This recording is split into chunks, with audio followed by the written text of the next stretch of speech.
자, 어서와 공매도 대잔치는 처음이지. 자, 이제 12월에 코스피 200, 코스닥 150, 정기 이제 편입 종목들이 나가고 들어가고 하죠. 새롭게 편입될 종목들의 대차잔고가 크게 급증하고 있습니다. 지금 국내에서는 코스피 200, 코스닥 150 구성 종목의 한 해 공매도가 가능한데 이번 12월 10일 정기 변경 날 앞두고 들어갈 종목들의 대차잔고가 급증하고 있는 겁니다. 종목으로는 현대중공업, 메리츠금융지주 등이 있고요. 코스닥 150에 들어갈 종목으론 나노스와 인터파크 등이 예정인데 또 빼놓을 수 없는 게 이제 카카오페이도 최근에 대차잔고가 한 주 사이에 2배가량 급증했습니다. 전환사채, 신주 인수권 부사채, 발행량 많은 종목을 주의해야 된다라고 하는데 이렇게 좀 공매도 주의보 잠시 후에 알아보도록 하겠습니다.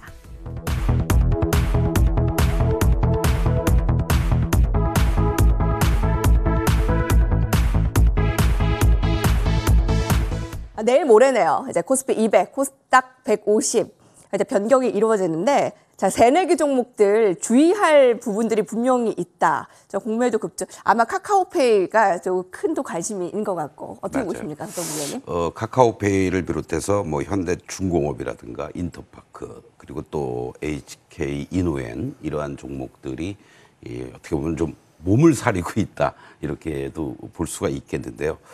통과 의례죠. 사실은 이제 우리 그 코스피 200과 관련된 이러한 부분들 지난 그 9월 10일 날에도 만기와 맞물리면서 조기 편입된 그러한 종목들이 카카오뱅크하고 크래프톤이었는데 이 두 종목들의 모습들도 상당히 물론 시장이 조정의 어떠한 사이클에 있던 상황이었기 때문에 더욱더 그런 흐름들이 연출됐었다라고도 볼 수가 있겠고요.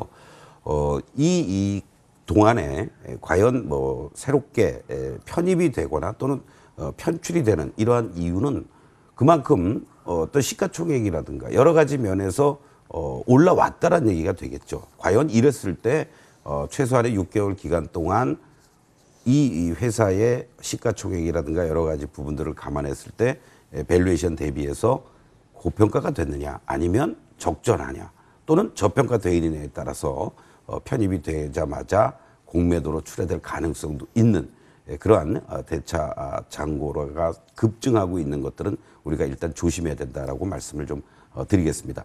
문제는요, 지금 현재 시점에서 우리가 지난 5월 3일 날 코스피 200 그리고 코스닥 150을 중심으로 이렇게 지금 공매도가 허용이 됐죠. 그 1위부터 15위까지를 한번 좀 먼저 같이 좀 보시도록 하겠습니다. 이것을 보시면은 주가가 예를 들어서 H체변 같은 경우에는 29% 이상 급락을 한 뭐 대한전선 같은 경우도 26%고요. 또 현대두산인프라코어 같은 경우는 41%. 물론 뭐 유증이라든가 이런 어떠한 요인도 있었겠습니다만은 이렇게 급락을 했습니다. 공매도 상위 15개 종목들 중에서 그나마 공매도 가격 대비해서 오늘 기준으로 종가를 봤을 때 상승하고 있는 것들은 삼성전자와 메리츠증권 그리고 후성 그리고 또 하이닉스 정도인데요. 대표적으로 이제 뭐 현대인프라코어 같은 경우에도 공매도가 재개가 되면서 물론 뭐 증자 부분이라든가 또 합병이라든가 여러 가지 부분들이 있긴 했습니다만은 이러한 급락세가 연출이 됐고요. 또 H체변 같은 경우에도 공매도가 재개되는 그 시점부터 해서 추가 상승을 보이다가 여러 가지 전환 물량이라든가 이런 요인들이 작용이 되면서 이렇게 급락하는 이러한 현상들이 나타났습니다.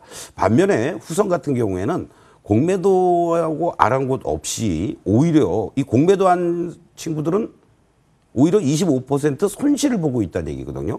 그렇게 되면 주가가 추가적인 어떤 상승 흐름이 안정적으로 이어진다라고 했을 때는 쇼커버리, 공매도했던 것들을 이제 어느 시점에서 물타기 하면서 계속 공매도를 할 것이냐 아니면 일정한 시점에서는 나 25%에서 나는 청산할래. 이런 어떤 움직임이 나올 수도 있으면서 오히려 가소해가 붙을 수도 있는 요인이 된다라는 거죠. 특히 이 연말이 되면 될수록 결국은 대차해줬던 그러한 그 주주들 입장에서는 나 배당도 받고 그래야 되니까 갖고 와. 이러면 또 상환할 수밖에 없는 그러한 요인들이 지금 연말 시장에서 상당히 공매도했던 종목들에 대한 또 다른 어떤 움직임들이 나타나고 있다. 이렇게도 볼 수 있을 것 같습니다.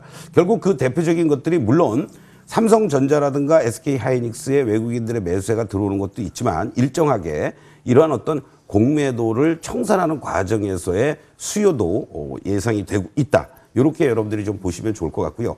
결론적으로 말씀드리면 새롭게 편입이 된다라고 해서 무조건 다 공매도에 포함이 되고 공매도가 다 쏟아질 거다. 이렇게 보기보다는 그 종목의 업황이라든가 그리고 그 종목이 실적이라든가 성장의 모멘텀을 얼마나 갖고 있는지 아니면 아직 현재 주가의 위치가 거품이냐 또는 적정한 밸류를 받고 있느냐 이거에 따라서 결정될 것이라는 것을 여러분들이 염두에 두시고 그 해당 종목들에 대한 어떤 멀티플이라든가 또는 밸류에이션이라든가 이런 부분들을 계속 체크해 나가는 이러한 전략이 필요해 보인다. 이렇게 말씀드리겠습니다.